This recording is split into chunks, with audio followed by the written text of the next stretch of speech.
आज मैं आपको वैष्णो देवी मंदिर और उसकी कहानी के बारे में बताने जा रहा हूँ। त्रिकुटा की पहाड़ियों पर स्थित एक गुफा में माता वैष्णो देवी की स्वयंभू 3 मूर्तियां हैं। देवी काली दाएं, सरस्वती बाएं और लक्ष्मी मध्य पिंडी के रूप में गुफा में विराजित हैं। इन तीनों पिंडियों के सम्मिलित रूप को वैष्णो देवी माता कहा जाता है। इस स्थान को माता का भवन कहा जाता है।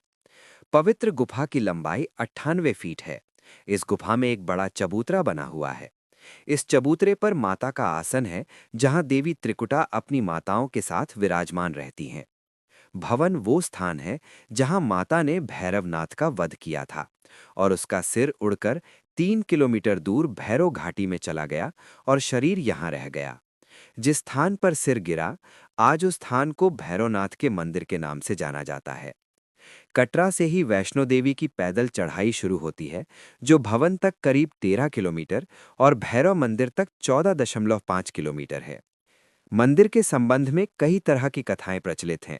एक बार त्रिकुटा की पहाड़ी पर एक सुंदर कन्या को देखकर भैरवनाथ उसे पकड़ने के लिए दौड़े। तब वो कन्या वायु रूप में बदलकर त्रिकुटा पर्वत की ओर उड़ चलीं। भैरवनाथ भी उनके पीछे भागे। माना जाता है कि तभी मां की रक्षा के लिए वहां पवन पुत्र हनुमान पहुंच गए। हनुमान जी को प्यास लगने पर माता ने उनके आग्रह पर धनुष से पहाड़ पर बाण चलाकर एक जलधारा निकाली और उस जल में अपने केश धोए। फिर वहीं एक गुफा में प्रवेश कर माता ने 9 माह तक तपस्या की। हनुमान जी ने पहरा दिया। फिर भैरवनाथ वहां आधम के।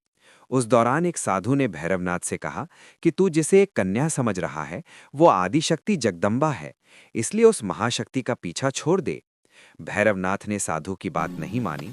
तब माता गुफा की दूसरी ओर से मार्ग बनाकर बाहर निकल गईं।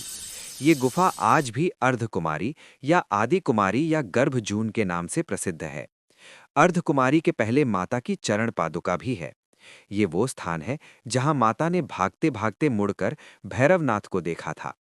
अंत में गुफा से बाहर निकलकर कन्या ने देवी का रूप धारण किया और भैरवनाथ वापस जाने का कहकर फिर से गुफा में चली गईं। लेकिन भैरवनाथ नहीं माना और गुफा में प्रवेश करने लगा। ये देखकर माता की गुफा का पहरा दे रहे हनुमान जी ने उसे युद्ध के लिए ललकारा और दोनों का युद्ध हुआ। युद्ध का कोई अंत नहीं देखकर माता वैष्णवी ने महाकाली का रूप लेकर भैरवनाथ का वध कर दिया। कहा जाता है कि अपने वध के बाद भैरवनाथ को अपनी भूल का पश्चाताप हुआ और उसने मां से क्षमादान की भीख मांगी। माता वैष्णो देवी जानती थीं कि उन पर हमला करने के पीछे भैरव की प्रमुख मंशा मोक्ष प्राप्त करने की थी। तब उन्होंने न केवल भैरव को पुनर्जन्म के चक्र से मुक्ति प्रदान की, बल्कि उसे वरदान देते हुए कहा कि मेरे दर्शन तब तक पूरे नहीं माने जाएंगे जब तक कोई भक्त मेरे बाद तुम्हारे दर्शन नहीं करेगा। अगर आपको वीडियो पसंद आए तो प्लीज़ मेरे चैनल को लाइक और सब्सक्राइब करें।